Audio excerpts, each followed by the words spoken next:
duas palavras rápidas. Primeiro, a de Marcos, capítulo 4, versículo 35. Primeiro, o livro de Marcos, né? Não é primeiro o livro de Marcos, não tem, só tem um só. Marcos 4, 35, bem conhecido nosso, muito conhecido. E naquele dia, sendo já tarde, disse-lhes: passemos para outra margem. Então, às vezes é tarde, não tem jeito, mesmo. Quer dizer, mesmo não tendo jeito, você não joga a toalha, não. Deixa o Senhor sempre dirigir você. Deixa sempre o Senhor ter o controle. E, às vezes, nós queremos ditar as ordens. Por quê? Porque nós não andamos muito por fé, nós andamos mais por vista. E, às vezes, o que estamos vendo é tarde. O que estamos vendo não tem jeito. Quem não conhece o caso, entenda bem, de Lázaro, quando estava sepultado, e a irmã dele está diante do túmulo com o Senhor Jesus. Lá estavam as irmãs de Lázaro, e ali estava também o Senhor, junto com os amigos. Jesus, tire a pedra. E a amada, Senhor, cheira mal, já é de 4 dias.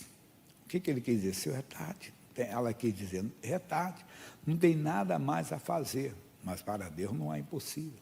Será que ele queria ver um corpo apodrecido? Será que ele queria ver um corpo, entenda bem, cheirando mal? Não. Será que o amor dele era tão grande pelo Lázaro, que ele queria, não, mas eu quero ver o meu amigo pela última vez, não tem esse negócio? Que a pessoa quer ver a outra pela última vez? Eu quero ver o meu amigo. Não, ali estava o próprio Deus. Então, às vezes, o nosso raciocínio humano, o nosso raciocínio lógico, atrapalha. É um raciocínio lógico, um corpo de 4 dias é um corpo de decomposição. Está em João, capítulo 11, versículos 39 e 40 só. Ele diz assim, João 11, 39. Disse Jesus, tirai a pedra. Marta, irmã do defunto, disse-lhe, Senhor, já cheira mal, porque é já de 4 dias. 40. E ele disse-lhe Jesus, não te hei dito que se creres verás a glória de Deus? E nós conhecemos o final. A pedra foi tirada e o Lázaro voltou. E essa semana eu falei do Zacarias. Zacarias está no capítulo 1 de Lucas, no versículo 5. Vamos ver quem era Zacarias. Olha só. Existiu no tempo de Herodes, rei da Judéia, um sacerdote chamado Zacarias, da ordem de Abias, e cuja mulher era das filhas de Arão. O nome dela era Isabel. E eram ambos justos perante Deus, vivendo irrepreensivelmente em todos os mandamentos e preceitos do Senhor. E não tinham filhos, porque Isabel era estéril, e ambos eram avançados em idade. 8. Isso aconteceu que, exercendo ele o sacerdote diante de Deus, na hora da sua turma, uma coisa bonita, apesar, entenda bem, de ter algo que vamos ver que ele já tinha pedido para Deus, mas que não veio. Ele tinha feito um pedido para Deus, mas aquele pedido não veio, a resposta não veio. Ele continuou no altar, ele continuou exercendo o seu ministério. Eu falei quantas vezes o pregador, ele também tem um pedido que ele fez para Deus, ou uma oração que ele fez, que ainda não teve resposta, não é? Alguém poderia dizer, puxa, sacerdote, olha pela minha mulher que é estéril. E ele poderia responder, a minha também. Não. Eu falei, quando você pede oração ao pregador, olhe por mim que eu estou com câncer. Aquele pregador também está com câncer, também está com uma doença. Ele é humano, entende? Pregador, olhe pelo o meu filho que está nas drogas. E às vezes o filho dele também está nas drogas. Mas ele continua exercendo o ministério. Por quê? Porque ele tem a convicção que entregou aquilo a Deus. E se entregou a Deus, Deus sabe agir. Mas nós vamos que o homem é falho. Versículo 9, ele diz, 9, e segundo o costume sacerdotal, coube-lhe em sorte entrar no templo do Senhor para oferecer o incenso. E a multidão da multidão estava fora, a hora do incenso. Diz, então um anjo do Senhor lhe apareceu, posto em pé à direita do altar do incenso. Que visão, hein? E Zacarias vendo, turbou-se, caiu o temor sobre ele. Mas o anjo lhe disse, não temas, Zacarias, porque a tua oração foi ouvida. E Isabel, tua mulher, dará à luz um filho e ele porás o nome de João. Mas você vê que o Zacarias era algo que ele nem esperava mais, porque ele tinha feito o pedido. Veja o que o anjo falou no versículo de número 3, diz assim, a tua oração foi ouvida, e Isabel, tua mulher, lhe dará um filho, e porás o nome de João. Então ele fez uma oração, ele pediu para Deus, ele pediu isso, mas ele não esperava mais. Por que ele não esperava? A Bíblia fala lá em Hebreus capítulo 10, versículo 37, olha o que diz. porque ainda um poucochinho de tempo, e o que há de vir, virá, e não tardará. O que há de vir. Se não há de vir, é uma outra coisa, é um estudo para outra ocasião. Mas aquilo que há de vir, virá. E às vezes nós não aguardamos. Zacarias não aguardava. Ele fala para o anjo, Lucas 1,18. Olha o que ele responde para o anjo. Ele diz assim: disse então Zacarias ao anjo: como saberei isso? Pois eu já sou velho e minha mulher avançada de idade. Vamos aqui ter uma interpretação extensiva, quer dizer, alcançando o que ele quis falar para o anjo. Ele disse: o anjo, sim, eu fiz um pedido para Deus, mas quando eu fiz esse pedido, eu era jovem ainda, eu era mais moço, a minha mulher também, ela era estéril, então eu orei, porque eu conheço a Bíblia, conheço as Escrituras, mas estava esquecendo que Sara foi mãe aonde? Na sua velhice, não é verdade? E às vezes nós esquecemos desses atos bíblicos, ou desses fatos bíblicos, esquecendo que Jesus Cristo é o mesmo ontem, hoje e será para sempre. Que diz Malaquias 3,6 que o Senhor não muda. Quer dizer, o Deus que fez milagres, Ele continua fazendo. Ele não muda. E nós entramos em desespero e perdemos a paz. Quer dizer, entramos em pânico diante de uma adversidade. Entramos em pânico diante de uma situação adversa, esquecendo o que diz a Bíblia. Então, qual é a nossa mensagem? Irmãozinho, presta atenção no que Deus está falando. Não é, quer dizer, que uma pessoa agora, entenda bem, que foi estéril até 50, 60, 70 anos, que vai ser, não, é o que há de vir, entenda, é o que Deus falou ali, é o que Deus fala na palavra com você, e ele não tinha o Zacarias, o novo nascimento que nós temos. Hoje nós somos dirigidos pelo Espírito Santo dentro da palavra. Então, vamos para a segunda carta de Paulo aos Coríntios, capítulo 7, versículo 1. Segunda aos Coríntios 7, 1. Ora, amado, pois que temos tais promessas, purifiquemo-nos de toda a imundícia da carne e do espírito. Tem coisa que é da carne, é visível, se vê que a pessoa está no erro. Mas tem coisa que ninguém vê. Está onde? Está no seu interior, no seu espírito. E às vezes a pessoa não percebe isso. Você lidar com a pessoa, puxa, mas que decepção. Não. Já havia no espírito, havia alguma coisa na alma dele, no interior dele, algo que não era visível, entenda? Estava no espírito, a alma está ligada ao espírito, e a pessoa às vezes se perde. Veja o caso do Eliabe. Quem é Eliabe? É o irmão mais velho, primogênito de Jessé, irmão mais velho de Davi. O Samuel recebeu uma missão de ir até a casa de Jessé, ungir um filho de Jessé como rei de Israel, e ele foi. Logo que ele entrou, ele viu Eliabe, que era o primogênito. Certamente, aí tem que ter essa chamada interpretação histórica, né? Que você entende que o filho mais velho é o primeiro a se apresentar. E quando ele viu, ele disse: não tem dúvida, é esse aí. Era um rapaz de boa estatura e de boa aparência. E ele pensou consigo, Deus o repreendeu. Deus disse: não atentes para a sua aparência, nem para a altura da sua estatura, porque Deus não vê como vê o homem. O homem vê o que está diante dos olhos, Deus olha para o coração. Verdade. Uma vez eu estava dando uma mensagem para os jovens, mas serve para os homens e mulheres mais idosos também. Eu falei: moça, o que é um casamento, um rapaz? Moça, o rapaz só olha para o seu corpo. Ele quer que todo mundo nesse mundo quer, natural. Se o rapaz quer um compromisso, ele começa a olhar nos seus olhos, ele quer olhar no seu coração, ele quer te conhecer verdadeiramente. Ele quer conhecer o seu coração, ele olha nos seus olhos, né? Ele quer ver o seu interior, isso é importante. Mas sem hipocrisia, voltando, entenda bem, para todos os atos da vida, tem coisa que você não vê.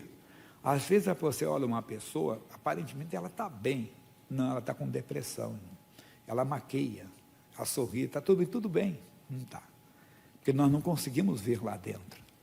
Nós precisamos de andar mais com Deus, mas vamos falando para nós. Então tem coisas que nós temos e você tem que ser sincero.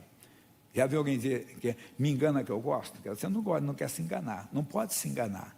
Paulo disse: examine-se o homem a si mesmo. Você tem que se examinar. Você tem sentimentos que não vêm de Deus? Fale com Deus: Deus, eu não quero isso. A não ser que você quer para o inferno, não quer morar no céu, ou não crê no céu. Porque Deus vê os pensamentos, Deus vê o seu coração, o que o outro não vê. Você tem mágoa de alguém, tem ressentimento, revolta, tem que resolver isso. Ou tem desejo errado, entende? Tem que falar com Deus: eu não posso. Por quê? Mas como é que eu consigo isso, pastor Jaime? Com as promessas. Ele diz, ora, amado, que temos tais promessas, tais. Então, ele está mostrando aqui as grandes promessas de Deus. O Pedro fala a mesma história, o mesmo ensinamento com palavras um pouco diferentes, mas quase idênticas. Segunda carta de Pedro, capítulo 1, versículo 4. Não fica de fora hoje não, vai ser muito forte a mensagem do dia de hoje, tá? 1,4, diz assim, pelas quais ele nos tem dado grandíssimas e preciosas, o quê? Promessas, declarações de Deus, né? Para que por elas fiqueis participantes da natureza divina, havendo escapado da corrupção que pela concupiscência há no mundo. Quer dizer, com as palavras que você vai recebendo, você vai se tornando participante da natureza divina, rejeitando a concupiscência, que é o desejo normal, desenfreado que tem no mundo. A cobiça, por exemplo, a ganância. Lembra de uma propaganda antiga? O negócio é levar vantagem em tudo, né? O pessoal da minha época mais lembra da propaganda, era até para de um cigarro. O negócio é levar vantagem em tudo. Então, a pessoa acaba pegando aquilo. E as pessoas vão assim, vão se perdendo. Porque é uma coisa, a cobiça que tem o homem para a mulher, ou a mulher para o homem, a cobiça natural, de ser desenfreado, mas o homem de Deus, não, ele é participante da natureza divina. Os antigos diziam assim, mulher de amigo meu, para mim é homem, né? Não falava isso os antigos? Não, mulher de amigo não, mulher de todos, que não é só mulher, irmão. Não é homem, não, ela é mulher, você respeita ela como mulher, é homem, você respeita como homem, mas isso é pela palavra, você começa a respeitar. Você começa a respeitar muito mais do que o seu próprio, você começa a respeitar a Deus, você começa a respeitar a você mesmo, porque com a promessa você começa a se tornar, puxa, mas aquele cara te fez isso, você passou e cumprimentou, aí você é meio falso. Não, me cumprimentei verdadeiramente, mas você não tem nada contra ele, nada, mas ele fez isso contigo, fez, mas eu aprendi a não guardar nada no coração. Eu aprendi que é perdoando que se é perdoado. E quando uma pessoa me ofende, eu digo, Jesus, já libera o perdão, que ele se arrependa do que está fazendo, que eu não vou ficar com veneno dele, não. É uma palavra que uma vez eu ouvi de uma senhora, que tem gente que morre com veneno dos outros. O que é morrer com veneno dos outros? A pessoa te fere, te humilha, fala mal de você, te prejudica, não vai com a tua cara, rola feio, te maltrata, e você fica cheio de mágoa, cheio de ódio, está morrendo com o veneno dela. Quem errou foi ela. Libere o perdão para ela, de Jesus, da minha parte, eu não vou guardar nada. Ela está liberada do perdão, você não fica com aquilo. Aí, se ela se arrepender, ela já tem o perdão. Aí ela vai até te pedir perdão, ou pelo menos se não te encontrar mais a Deus, ela pede perdão. Isso é importante. Então, voltando, Pedro está falando isso para nós aqui, e nós precisamos, na primeira, aqui, volta um pouquinho, 1 de Pedro 3,15, olha o que ele diz também. Antes, santificai a Cristo como Senhor aonde? Em vosso coração. Quer dizer, não é só falar de boca para fora, eu sou de Jesus, colocar uma fitinha na cabeça, eu sou de Cristo. Você vê muito isso. Na camiseta, eu sou de Cristo. Tá bom, 100% Jesus, mas será que ele é 100% na sua vida mesmo?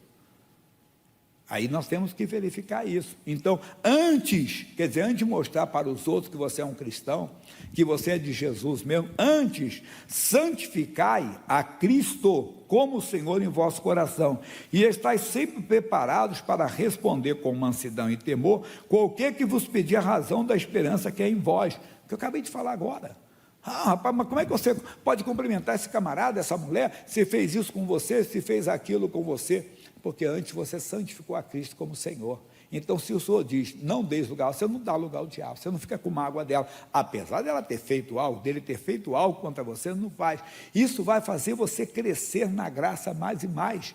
Pedro, ainda, 1 de Pedro 1,15, ele diz, mas como é santo aquele que vos chamou, sede vós também santos em toda a vossa maneira de viver. Não é só em alguns actos que falam, né? É um negócio de negociar, irmão. Não tem que querer, não tem que levar vantagem. Bem, tudo bem, mas se eu for ferir os outros. E o pessoal na internet conta umas histórias, mas são bonitas as histórias, né? Que às vezes conta, e outras vezes, claro, que não presta, você joga fora, retém o que é bom. E diz que o cidadão chegou e estava lá no sítio e viu chegando maquinário disso, casa daquilo, casa daqui, chegou gado, chegou, mas o que houve? Aí ele foi fazer o pagamento, ele que fazia o pagamento. Os filhos compraram tudo a propriedade de um homem, tudo que o homem tinha na propriedade, pelo um preço muito inferior mesmo, o que valia. E ele falou para o vendedor, disse, mas o que o senhor está vendendo? Rapaz, estou com uma situação, minha mulher está com câncer, eu tenho que fazer um tratamento muito sério, muito mesmo. E ele é custoso, tudo, então eu vendo tudo, mas eu estou tentando salvar a vida da minha mulher. Foi para isso que o senhor fez isso tudo. Mas quanto é que vale isso assim? Vale tanto. Por favor, eu vou pagar isso aqui. E na hora os filhos dizem, papai, o que é isso, papai? Filhos, eu sei o que estou fazendo. Pagou para o homem o valor dele. Ele disse, mas papai, o senhor sempre nos ensinou que nós temos que levantar nos negócios. Sim, mas desde que não seja às custas da tristeza de alguém, da desgraça de alguém. Quer dizer, nem todo mundo tem isso, não é verdade? Imagine, o apartamento vale, um exemplo, vale 500 mil. Nossa, o que está dando 200? Eu preciso dele agora, esse dia agora, eu tenho que pagar o hospital agora, senão não vão fazer a cirurgia do fulano. Mas é só uma pessoa que conhece realmente, né? Se não tem condições, mas 500 eu não tenho, então eu não vou abrir mão, eu não vou pegar isso. As coisas, claro que cada caso é para você ver como é que é só quando o amor de Deus está em você. Mas voltando, então nós precisamos ser santos em como eu falei, negócio de negociar, que você que vive de negócio tem que tomar cuidado, para você não querer, entenda bem, enganar alguém, ou ludibriar alguém, nada disso. E tudo ser santo. Mas o que é ser santo? Já aprendemos bastante, já falamos, pelas promessas de Deus. Mas o Senhor Jesus simplifica isso em João 17:17. Ele simplifica dizendo, santifica-os na verdade, a tua palavra é a verdade. Então tem que ser isso. É a palavra de Deus. O que é a santidade? Eu vivo de acordo com a palavra. Se não está de acordo com a palavra, eu não quero, por mais que seja vantajoso, por mais que seja lucrativo, eu não vou querer aquilo. Ou por mais que seja prazeroso, mas é contra a palavra. Não quero. E você nem vai ficar brigando com o seu eu, não, você fala naturalmente, fica, meu Deus, misericórdia, não. Quando você sabe realmente, quem crescer, por isso que ele disse que o que ele falou lá, vamos voltar onde nós começamos? Quem lembra? 2 aos Coríntios, capítulo 7, versículo 1, a segunda parte, né? Ele disse então, para nós, ora, amados, pois que temos tais promessas, purifiquemos de toda a imundícia da carne e do espírito, tanto do que é visível, do que é invisível, do que ninguém vê, aperfeiçoando a santificação no temor de Deus.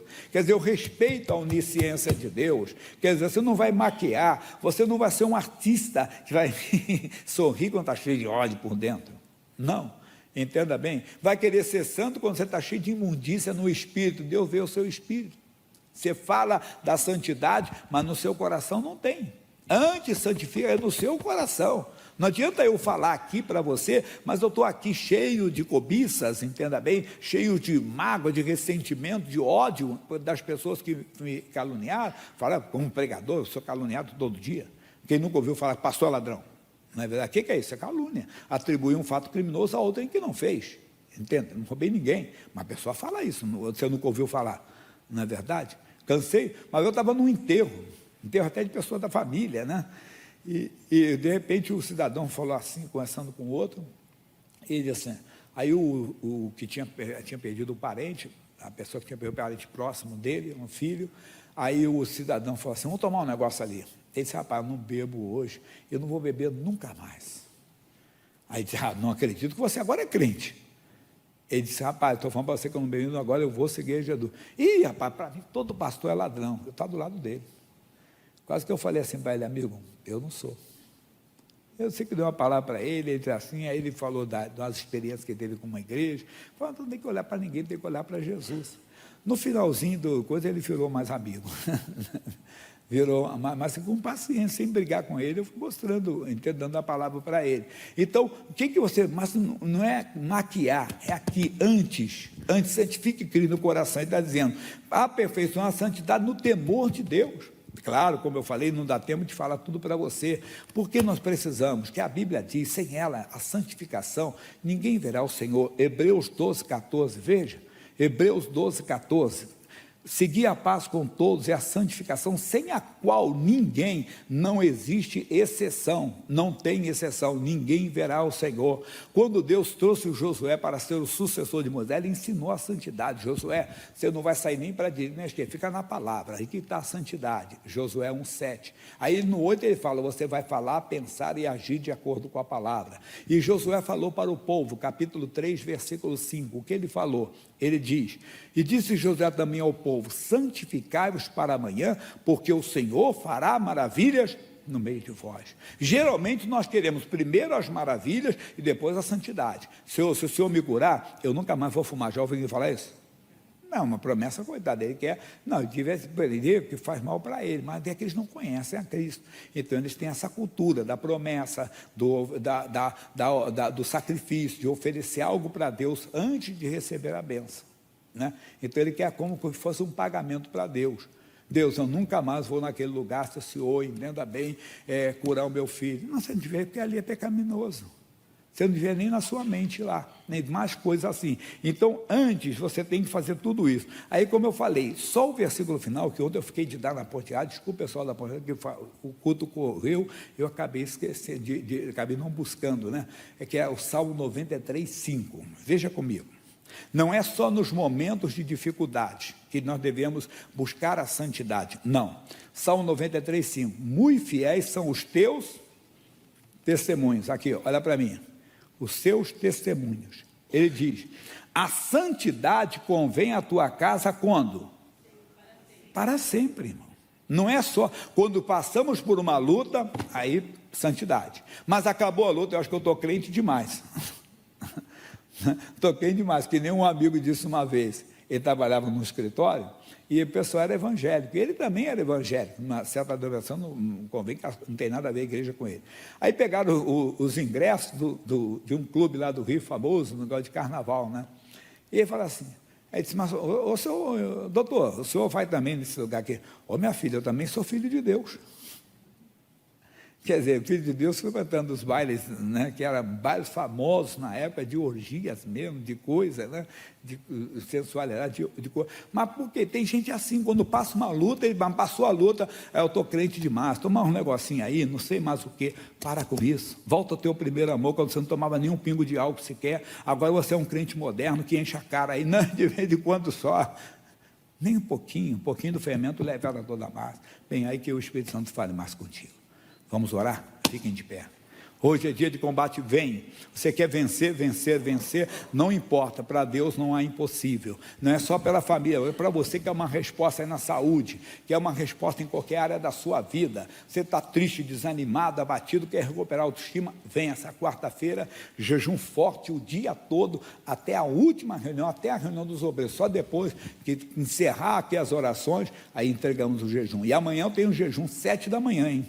Às 9, que vai ser a oração das causas em Bahia, é só oração, 2 horas de fogo puro, irmão. Fogo puro, nós vamos abrir as portas aí, vai ver, nós estamos, né, pedindo o povo para vir, né, convocando o povo para uma oração, 2 horas, orar por tudo que acontece nesse mundo aí, orar pelo Brasil, orar por nós aí, orar pela nossa casa também, pelas causas impossíveis.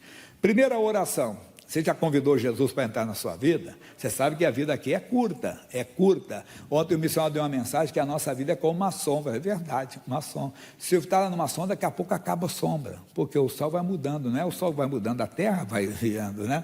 Aí então vai ficando, opa, acabou, porque você saiu, né, daquele lado, o sol já está batendo ali, aí já acabou a sombra. Mas o que é isso? Assim a nossa vida, ela vai acabar rápido. Mês que vem eu faço 65. Alguns aqui já passaram a minha idade, a maioria não passou, entende? Mas quem passou e quem chegou até perto sabe que foi ontem que nós tínhamos 20 anos. Eu cantei parabéns para o missionário, quando ele fez 36 anos, eu lembro, lá em Madureira. Ele faz agora 76, então quantos anos tem isso? 40 anos atrás eu cantei parabéns para o missionário. Parece que foi ontem. Parece que foi ontem que o pastor Leandro estava num casamento de um amigo, que deixaram uma caixa de doce para ele lá, não foi, pastor? Uma caixa de doce para ele, mas o pastor Leandro era magrinho, pessoal. Agora ele está bem mais magro, né? Mas era magrinho, parecia um bambu, irmão. Ele é alto, magrinho. Dá eu mostrar uma foto dele para vocês, magrinho, entende? Mas quanto tempo tem isso, pastor Jair? Fazer 38 anos. O tempo passa, irmão. Entrega a sua vida para Jesus. E quando você fez, você não vai ter medo de ir embora desse mundo. O dia que você for, você vai morar no céu. Glória a Deus. Tem essa. Basta que você creia que Jesus morreu pelos seus pecados. Basta você crer. Aí, o pastor Leandro Magrinho está mostrando para você. Quer mostrar ali? Ó. Mostra aí. Mostra quem é o pastor Leandro ali. Olha aí o cabeludo lá atrás. Esse aí é o pastor Leandro. Aí. O câmera pegou? Deu para pegar aí? Deu para pegar? Pegou? Então, agora mostra o pastor Jair onde está. Mostra, aponta. Aí. Sabe que ano foi isso aí, pessoal? Sabe que ano foi isso aí? 1986? Sim, 85. Agora você vê. 30 e tantos anos, 38 anos para quase 39 anos, quase 40 anos atrás. O tempo passa, o tempo voa e a poupança boa já acabou.